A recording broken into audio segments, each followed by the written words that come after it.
Do not judge a song by its duration, nor by the number of its notes. Judge it by the richness of its contents. Sometimes those unfinished are among the most poignant.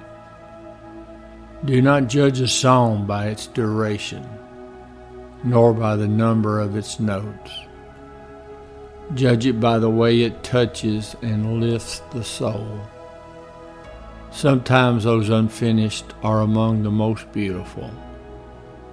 And when something has enriched your life, and when its melody lingers on in your heart, is it unfinished or is it endless? Author unknown. Hey guys, welcome to another episode of Coffee, Tea, and Crime. This is Dana, and in today's episode, JR and I will be in Delaware to examine an unsolved double homicide. This is the story of casual death, the murder of Jessica Watson and Matthew Macerato. Wilmington, Delaware sits atop the northern part of the state, not more than a few miles from the Pennsylvania border, and just a bit further west of town is the Maryland state line. A rock's throw away southeast runs the Delaware River and the state of New Jersey. It was December 26, 2004, and if you were driving along the 3900 block of Kirkwood Highway, you might have noticed the building at 3924 Kirkwood. It used to house a McDonald's and was now a thriving retail men's store named Casual Male, Big and Tall. Post-Christmas shopping had been strong. The register was full, and if you believe the whispers around the campfire, the safe had monies from several days prior waiting to be deposited. The store had no surveillance cameras in the business or covering the parking lot, a telling sign of how ownership viewed its employees. There were 3 employees at the business on that fateful Sunday night, or only 2 depending on which story you read. The first assistant manager was Jessica Watson. She was 22 years old and a junior at Delaware State University. She had a daughter, Janiah, who was 22 months old. She shared a home in Wilmington with her older sister, Anitra. Matthew Macerato was a sales clerk and had only been working at the store for a week. He was 18 years old and living at home with his parents. Matthew had a flair for music and was working on an album of his own and was partners with childhood friend Anthony Castro in a production company called Third World Entertainment.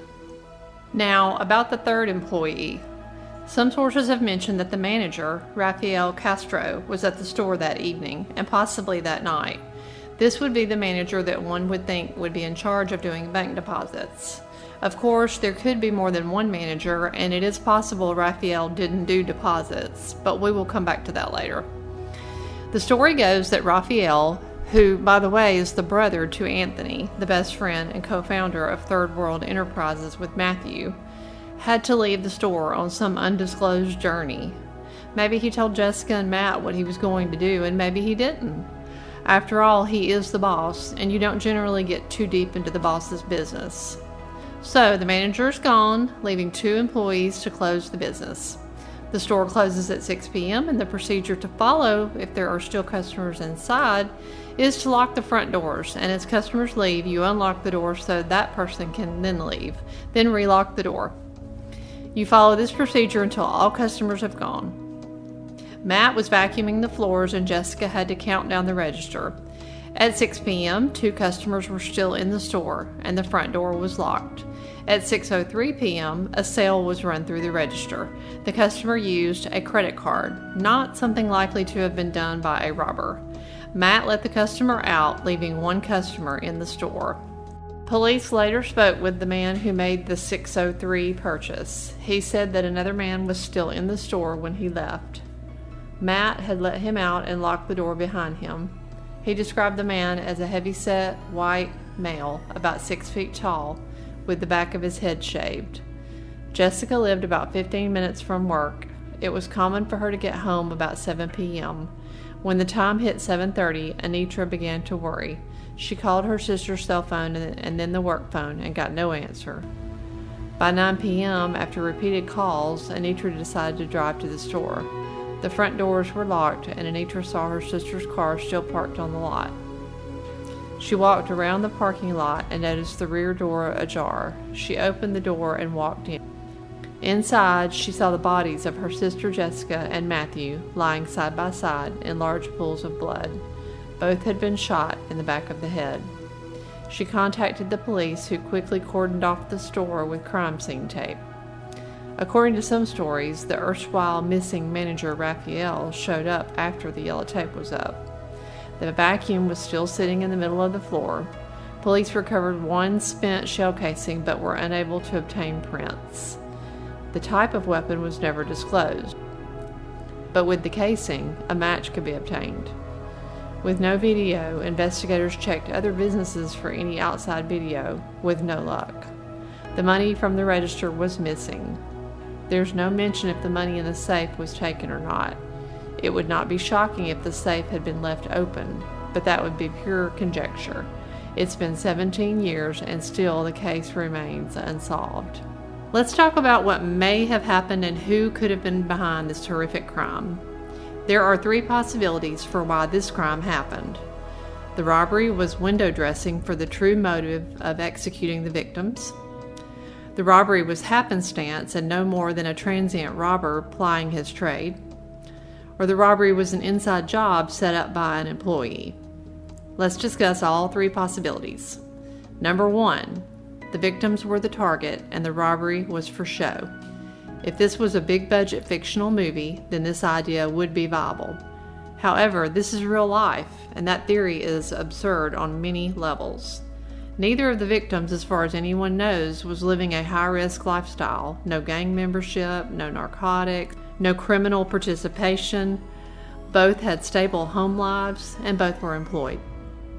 If either victim was by chance involved in something underhanded and had managed to keep it under the table, why would it be necessary to stage a robbery in order to kill the intended victim and an innocent person? The suspect had to stand around in a business with glass comprising 50% of the walls, which would allow any passerby to see in the well-lit store, not wearing any type of face cover or mask. Then you have to herd them downstairs and execute both. The fact the plan worked did not mitigate the problems with the plan before it was put into action. If either victim was the true target, you could pop them when they were alone and still make it look like a robbery, carjacking, hit and run, or just a plain old drive-by shooting. This saves you having to execute the innocent party or having to stand around and hope the customer walking out the door didn't by chance go to school with you, work with you, or otherwise had a photographic memory. There is one issue, though, that might raise a red flag, and that is Anthony Castro. The source information mentioned he was in jail. Now, what did Matthew's partner do to get put behind bars? Maybe it was unrelated to the production company and their partnership. Even if the production company was being used as a front for illegal activities, it doesn't change the fact that staging a robbery to kill your target and having to bump off a second person in the manner it was done is overthinking and unnecessary. Of course, the victims being killed was senseless on every level. The second possibility is a straight-up robbery. A robber might hit 1 or 2 places a week or in one day. The person will stop in at various places and meander around, checking for cameras, alarms, the number of employees, and get a feel for the layout of the business. He might even look to see if managers are doing bank drops on a regular basis. Then he will hit the business and get the cash from the register and or the safe and move on. Some robbers may hit certain stores because they know the business lacks cameras and alarms. They gain this knowledge either by having worked at one of the stores or just from experience. Stores that do not have cameras and alarms are just putting targets on their employees' backs and begging to be robbed. It could be that none of the chain of casual men's stores had cameras, and if so, the robber would keep them on the top of his list. Now, a robber whose MO is to murder employees after a robbery will not be free for long. It will not take long for police to see a pattern, even if the robbery murders are in other states. Having not seen the case file, there is no telling if police have checked with other jurisdictions, but it is likely they did. Hopefully, police in Wilmington pulled camera footage from stores in the area covering a time period a couple of days prior to the robbery. If the person responsible was a transient robber with no inside help, then he would pop up on someone's video while casing area stores. Why kill the victims? The suspect wasn't wearing a mask, so he feared identification. Generally, murdering people during business robberies is the worst thing a robber can do. It ensures that police will never stop looking, and there is no statute of limitation on murder. The person responsible had to be hardcore and cold-blooded to execute Jessica and Matthew, so it is likely he has a violent past, not 100%, but a more likely fact than not. Since this crime remains unsolved, he evidently has never told anyone what he did. It would not be surprising if the guilty person is in prison now for an unrelated violent crime. Source material seems to indicate the police have someone they have been looking at, but don't have the evidence yet to charge and indict the guilty party or parties. The final option would be an inside job. Source material mentioned that there had not been a bank drop in several days. The first thing you look at when investigating a business robbery is whether or not bank drops were being made as required by the policies of the store, which is almost always daily. If the drops weren't made, especially around a profitable day or days, then you can start looking at the managers. Other questions are, was the safe left open? Did the robber force the employee to open the safe? Did the robber ignore the safe? If drops weren't made and the safe was left open, then the manager is now our number one suspect. He didn't do the actual robbery, but he is an absolute principal suspect. If the source information is true, and Raphael was actually at work, and then left prior to the robbery and was responsible for the bank drops that weren't made, and the suspect got the contents of the safe, then we know who, in all likelihood, set the robbery up.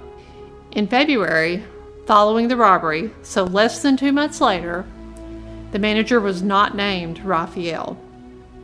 If Raphael was let go by corporate, then that tells you he didn't follow procedures and the big bosses know it. It could be there is more than one manager, and maybe Raphael is still working there. Whoever was supposed to make those drops is our suspect. We would be interested in whether the safe was hit or not. The question remains, why would you set up a robbery in such a way that you knew 2 human beings would die? Maybe that wasn't planned, but the gunman made it so. Many employees have been killed by fellow employees who were robbing their own business and had to silence the victims. Such a senseless crime. Take the money, the business has insurance, they didn't lose anything. But why take 2 lives? No need in it. Well, as JR loves to quote from one of his favorite movies, I beg pardon? I beg pardon? What are you so polite about? For the same reason you are not. It's the way I was brought up. And that'll do it for another episode of Coffee, Tea, and Crime. Let us know what you think about this case in the comments below. And if you have a suggestion for a specific case you'd like us to cover in a future episode, we'd love to hear from you. Thanks for watching, stay safe out there, and JR and I will see you on the next case.